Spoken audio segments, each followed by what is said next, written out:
नमस्कार दोस्तों, आज मैं आपको संतोषी माता की कहानी सुनाने जा रही हूँ। प्रेम से बोलिए संतोषी माता की जय हो।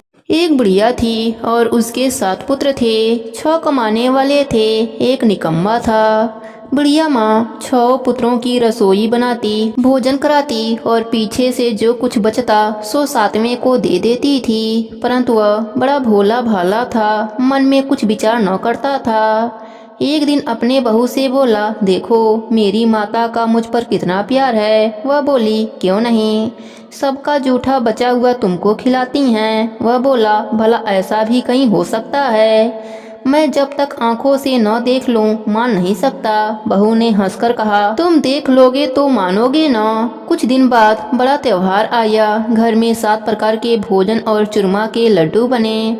वह जांचने को सिर दर्द का बहाना बनाकर पतला कपड़ा सिर पर ओढ़कर रसोई घर में ही सो गया और कपड़े में से सब देखता रहा। 6 भाई भोजन करने आए। उसने देखा माँ ने उनके लिए सुंदर सुंदर आसन बिछाए हैं, 7 प्रकार की रसोई परोसी हैं।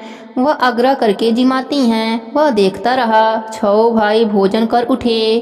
तब माता ने उनकी जूठी थालियों में से लड्डुओं के टुकड़ों को उठाया और एक लड्डू बनाया।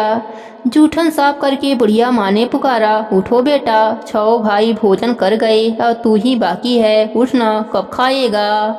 वह कहने लगा, माँ मुझे भोजन नहीं करना, मैं परदेश जा रहा हूँ। माता ने कहा, कल जाता हो तो आज ही चला जा।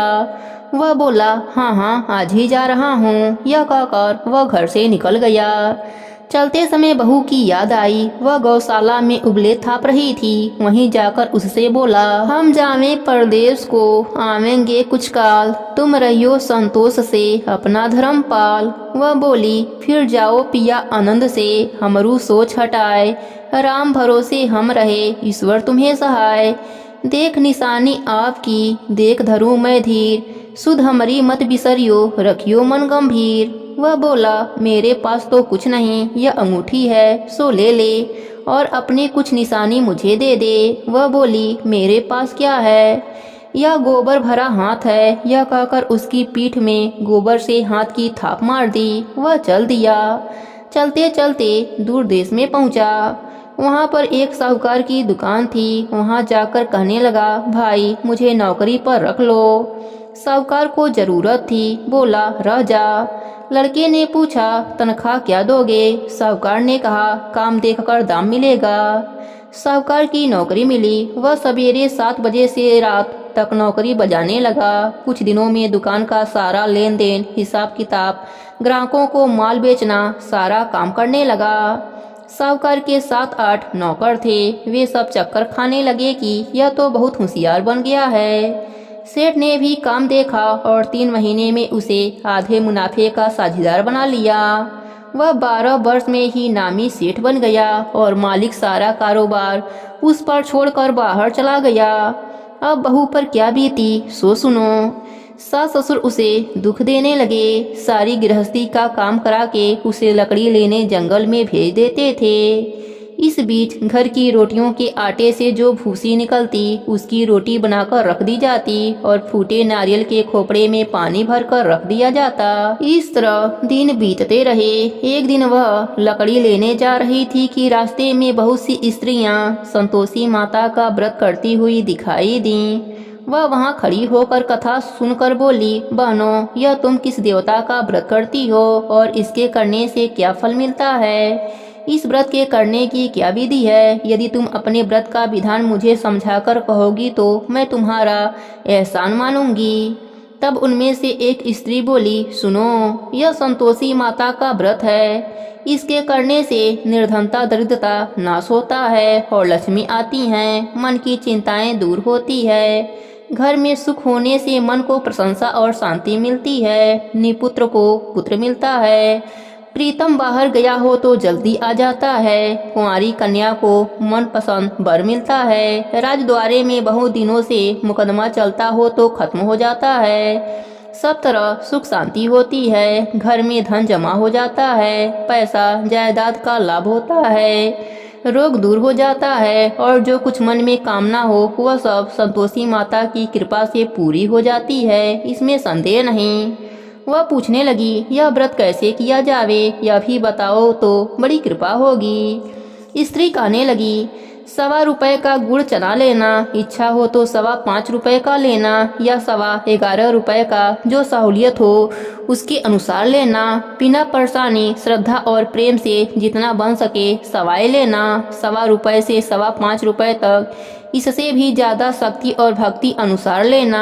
हर शुक्रवार को निराहार रह कथा कहना सुनना, इसके बीच कर्म टूटे नहीं, लगातार नियम पालन करते रहना। सुनने वाला कोई न मिले तो घी का दीपक जला के उसके आगे जल के पात्र को रख कथा कहना, परंतु नियम न टूटे। जब तक कार्य सिद्ध न हो जाए नियम पालन करते रहना और कार्य सिद्ध हो जाने पर व्रत का उद्यापन कर देना। 3 मास में माता फल पूरा करती हैं। यदि किसी के खोटे ग्रह हो तो भी माता 1 वर्ष में अवश्य कार्य को सिद्ध कर देती हैं। कार्य सिद्ध होने पर ही उद्यापन करना चाहिए, बीच में नहीं। उद्यापन में 2.5 सेर आटे का खाजा तथा इसी परिणाम से खीर तथा चने का साग करना। 8 लड़कों को भोजन कराना। जहाँ तक मिले देवर, जेठ, भाई, बंधु, कुटुंब के लड़के लेना। न मिले तो रिश्तेदारों और पड़ोसियों के लड़कों को बुलाना, उन्हें भोजन कराना, यथाशक्ति दक्षिणा देना। माता का नियम पूरा करना। उस दिन घर में कोई भी खटाई न खावे। यह सुनकर बुढ़िया के लड़के की बहू चल दी।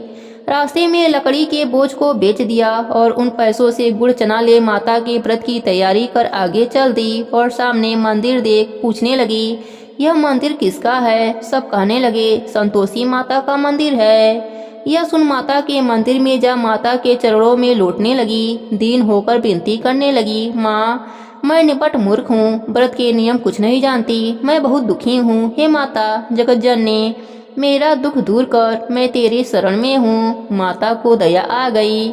एक शुक्रवार बीता कि दूसरे शुक्रवार को ही उसके पति का पत्र आ गया और तीसरे को उसका भेजा हुआ पैसा भी आ पहुँचा। यह देख जेठानी मुँह सिकोड़ने लगी, इतने दिनों में पैसा आया, इसमें क्या बड़ाई है? लड़के ताने देने लगे। काकी के पास अब पत्र आने लगा, रुपया आने लगा, अब तो काकी की खातिर बढ़ेगी, अब तो काकी बुलाने से भी नहीं बोलेंगी। बेचारी सरलता से कहती, भैया पत्र आवे रुपया आवे तो हम सबके लिए अच्छा है। ऐसा कहकर आंखों में आंसू भरकर संतोषी माता के मंदिर में आ मातेश्वरी के चरणों में गिरकर रोने लगी। माँ मैंने तुझसे पैसा नहीं मांगा, मुझे पैसे से क्या काम है, मुझे तो अपने सुहाग से काम है, मैं तो अपने स्वामी के दर्शन और सेवा मांगती हूँ। तब माता ने प्रसन्न होकर कहा, जा बेटी तेरा स्वामी आएगा। यह सुन खुशी से बावड़ी हो घर में जा काम करने लगी। अब संतोषी माता विचार करने लगी, इस भोली पुत्री से मैंने कह तो दिया तेरा पति आवेगा, पर आवेगा कहाँ से? वह तो सपने में भी इसे याद नहीं करता, उसे याद दिलाने मुझे जाना पड़ेगा। इस तरह माता बुढ़िया के बेटे के पास सपने में प्रकट होकर कहने लगी, साहूकार का बेटा सोता है या जागता है? वह बोला, माता सोता भी नहीं हूँ, जागता भी नहीं हूँ, बीच में हूँ। क्यों, क्या आज्ञा है? माँ कहने लगी, तेरा घर बार कुछ है या नहीं? वह बोला, मेरा सब कुछ है माता, माँ बाप भाई बहन बहू, क्या कमी है? माँ बोली, भोले पुत्र तेरी स्त्री घोर कष्ट उठा रही है, माँ बाप उसे दुख दे रहे हैं, वह तेरे लिए तरस रही है, तू उसकी सुधि ले। वह बोला, हाँ माता यह तो मुझे मालूम है, परंतु मैं जाऊँ तो जाऊँ कैसे? परदेश की बात है, लेन देन का कोई हिसाब नहीं, कोई जाने का रास्ता नजर नहीं आता, कैसे चला जाऊं? माँ कहने लगी, मेरी बात मान, सवेरे नहा धोकर संतोषी माता का नाम ले घी का दीपक जला दंडवत कर दुकान पर बैठ जाना। देखते ही देखते तेरा लेन देन सब चुकता हो जाएगा, जमा माल बिक जाएगा, साँझ होते होते धन का ढेर लग जाएगा। सवेरे बहुत जल्दी उठ उसने लोगों से अपने सपने की बात कही तो वे सब उसकी बात अनसुनी कर दिल लगी उड़ाने लगे। कहीं सपने भी सच होते हैं। एक बूढ़ा बोला, देख भाई मेरी बात मान, इस प्रकार सांस झूठ करने से देवता जैसा कहा है वैसा ही करने में तेरा क्या जाता है। वह बूढ़े की बात मान स्नान कर संतोषी माता को दंडवत कर घी का दीपक जला दुकान पर बैठ गया। थोड़ी देर में वह क्या देखता है कि देने वाले रुपया लाए, लेने वाले हिसाब लेने लगे। कोठे से भरे सामानों के खरीदार नगद दाम देकर सौदा करने लगे। शाम तक धन का ढेर लग गया। माता का चमत्कार देख प्रसन्न हो मन में माता का नाम ले घर जाने के लिए गहना कपड़ा खरीदने लगा और वहाँ के काम से निपट कर घर को रवाना हुआ। वहाँ बहू बेचारी जंगल में लकड़ी लेने जाती है। लौटते वक्त माँ के मंदिर पर विश्राम करती है। वहाँ तो उसका रोजाना रुकने का स्थान था। दूर से धूल उड़ती हुई देखकर माता से पूछती है कि हे माता, यह धूल कैसी उड़ रही है। माँ कहती हैं, हे पुत्री, तेरा पति आ रहा है। अब तू ऐसा कर, लकड़ियों के 3 बोझ बना ले। एक नदी किनारे रख दे, दूसरा मेरे मंदिर पर और तीसरा अपने सिर पर रख। तेरे पति को लकड़ी का गट्ठर देखकर मोह पैदा होगा। वह रुकेगा, नाश्ता पानी बनाकर माँ से मिलने जाएगा। तब तू लकड़ियों का बोझ उठाकर घर जाना और बीच चौके में गट्ठा डालकर 3 आवाजें जोर से लगाना। लो सासू जी, लकड़ियों का गट्ठा ले लो, भूसी की रोटी दे दो और नारियल के खोपड़ी में पानी दे दो। आज कौन मेहमान आया है। माँ की बात सुन बहू, बहुत अच्छा माता कहकर प्रसन्न हो लकड़ियों के 3 गट्ठर बना ली। एक नदी तट पर, एक माता के मंदिर पर रखा। इतने में ही एक मुसाफिर आ पहुँचा।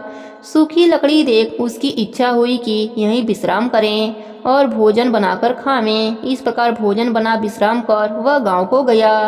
सबसे प्रेम से मिला। उसी समय बहू सिर पर लकड़ी का गट्ठर लिए आती है। लकड़ी का भारी बोझ आंगन में डाल जोर से 3 आवाज देती है। लो सासू जी, लकड़ी का गट्ठर ले लो, भूसी की रोटी दे दो, नारियल के खोपड़ी में पानी दे दो। आज कौन मेहमान आया है।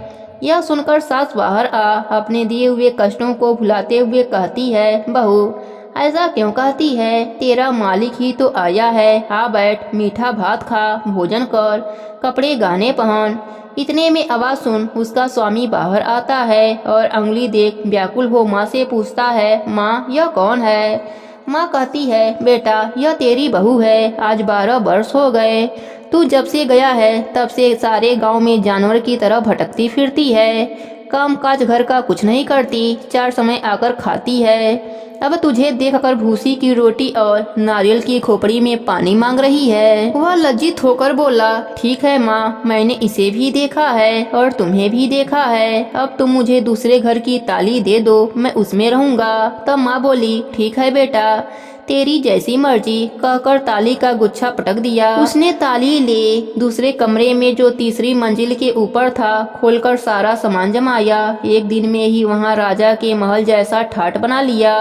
अब क्या था, वह दोनों सुखपूर्वक रहने लगे। इतने में अगला शुक्रवार आया। बहू ने अपने पति से कहा कि मुझे माता का उद्यापन करना है। पति बोला, बहुत अच्छा, खुशी से करो। वह तुरंत ही उद्यापन की तैयारी करने लगी। जेठ के लड़कों को भोजन के लिए कहने गई। उसने मंजूरी किया, परंतु पीछे जेठानी अपने बच्चों को सिखलाती हैं, देखो रे, भोजन के समय सब लोग खटाई मांगना, जिससे उसका उद्यापन पूरा न हो। लड़के जिमने आए, खीर भर पेट कर खाए, परंतु याद आते ही कहने लगे, हमें कुछ खटाई दे दो, खीर खाना हमें भाता नहीं, देखकर अरुचि होती है। बहू कहने लगी, खटाई किसी को नहीं दी जाएगी, यह तो संतोषी माता का प्रसाद है। लड़के तुरंत उठ खड़े हुए, बोले, पैसा लाओ। भोली बहू कुछ नहीं जानती थी, सो उसने पैसा दे दिया। लड़के उसी समय जा इमली खरीद कर खाने लगे। यह देखकर बहू पर संतोषी माता क्रोधित हो गईं। राजा के दूत उसके पति को पकड़कर ले गए। जेठ जेठानी मन मनाने खोटे वचन कहने लगे। लूट लूट कर धन इकट्ठा करके लाया था, सो राजा के दूत पकड़कर ले गए। अब सब मालूम पड़ जाएगा जब जेल की हवा खाएगा। बहू से यह वचन सहन नहीं हुए। रोती रोती माता के मंदिर में गई। हे माता, तुमने यह क्या किया, हंसाकर अब क्यों रुलाती हो। माता बोली, पुत्री, तूने उद्यापन करके मेरा व्रत भंग कर दिया है, इतनी जल्दी सब बातें भुला दी। वह कहने लगी, माता, भूली तो कुछ नहीं हूँ, न कुछ अपराध किया है। मुझे तो लड़कों ने भुलावे में डाल दिया, मैंने भूल से उन्हें पैसा दे दिया, मुझे क्षमा कर दो माँ। माँ बोली, ऐसी भी कहीं भूल होती है। वह बोली, माँ, मुझे माफ कर दो, मैं फिर तुम्हारा उद्यापन करूँगी। माँ बोली, अब भूल मत करना। वह बोली, अब न होगी। माँ, अब बताओ वह कैसे आएंगे। माँ बोली, जा पुत्री, तेरा पति तुझे रास्ते में ही आता हुआ मिलेगा। वह घर को चल दी। राम में पति आता मिला। उसने पूछा, तुम कहाँ गए थे? तब वह कहने लगा, इतना धन कमाया था, उसका टैक्स राजा मांग रहा था, वही भरने गया था। वह प्रसन्न होकर बोली, भला हुआ, अब घर चलो। कुछ दिन बाद फिर शुक्रवार आया। वह बोली, मुझे माता का उद्यापन करना है। पति ने कहा, करो। वह फिर जेठ के लड़कों से भोजन करने के लिए कहने गई। जेठानी ने तो एक दो बातें सुनाई और लड़कों को सिखा दिया कि तुम पहले खटाई मांगना। लड़के कहने लगे, हमें खीर खाना भाता नहीं, जी बिगड़ता है, कुछ खटाई दे दो। वह बोली, खटाई खाने को नहीं मिलेगी, खाना है तो खाओ। वह ब्राह्मणों के लड़कों को भोजन कराने लगी। यथाशक्ति दक्षिणा की जगह एक एक फल उन्हें दिया।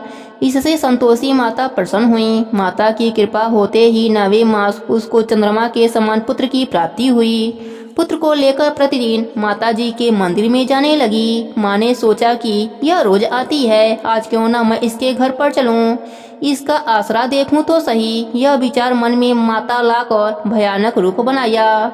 गुड़ और चने से सना हुआ ऊपर सूर्य के समान ओट, उस पर मक्खियां भिन भिन कर रही थीं। दहलीज में पाँव रखते ही उसकी सास चिल्लाई, देखो रे, कोई चुड़ैल डाकनी आ रही है। लड़कों, इसे भगाओ, नहीं तो यह किसी को खा जाएगी। लड़के डरने लगे और चिल्लाकर खिड़की बंद करने लगे। छोटी बहू रोशनदान में से देख रही थी। प्रशंसा से पगली होकर चिल्लाने लगी, आज मेरी माताजी मेरे घर आई हैं। यह कहकर बच्चे को दूध पिलाने से हटाती है। इतने में सास का क्रोध फूट पड़ा। बोली, राण, इसे देखकर कैसे उतावली हुई है जो बच्चे को पटक दिया।